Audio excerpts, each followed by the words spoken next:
the plateau of Le Chêne Tendu, deep in the Argonne forest. Beneath the fallen leaves lie traces of the battles a century ago that helped bring an end to the war. Foxholes dug by German soldiers, staging a last-ditch defence of the ridge, a largely intact signals bunker under layers of moss.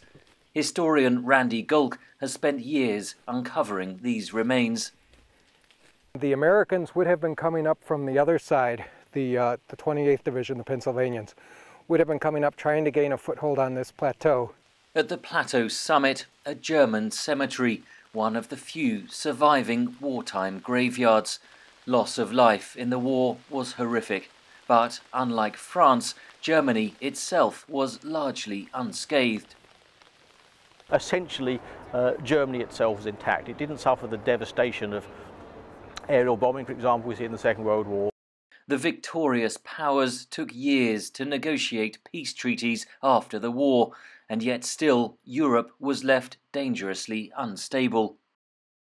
The settlements that follow the war leave issues, legacies that will underpin essentially the outbreak of World War II, particularly in Eastern Europe, where you've lost the three powerful empires, the Romanovs in Russia, the Habsburgs in Austria-Hungary, and the Hohenzollerns in Prussia, and you've created a number of smaller, rather fragile,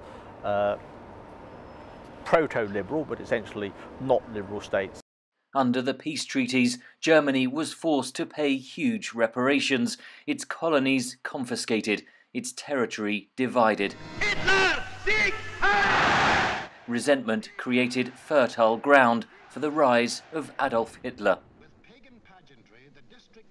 When the Nazis came to power, repudiated the disarmament clauses of the Versailles Treaty, stopped paying the reparations to France, and in some ways Germany demonstrated that as a large nation in the centre of Europe with lots of natural resources, a large population, she could rise again. Defeat in 1945 came at a higher cost than in 1918, the destruction of swathes of Germany's industrial heartlands. We had the chance to rebuild everything from the scratch.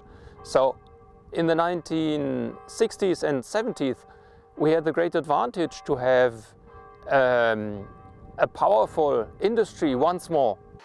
Economically and politically, Germany emerged as the driving force behind European integration. The international institutions created since the 1950s, which have led to the European Union, have allowed Germany to exercise influence, financial power, economic strength in a much more benign way than Germany was able to do before that. The centenary will not be marked with grand ceremonies in Germany. Defeat in 1918 led not to peace, but to the country's darkest hour. Apparently we learned the lessons out of these two world wars, that no nation in Europe can stand alone. 1,111 German soldiers rest here in this cemetery, just a fraction of the 1.7 million who died fighting during the First World War. For Germany, the centenary is of course a moment of reflection on those unthinkable losses, but also on how Germany, at the heart of Europe, can prevent such a conflict from ever happening again. Henry Ridgwell for VOA News at the Argonne battlefields of eastern France.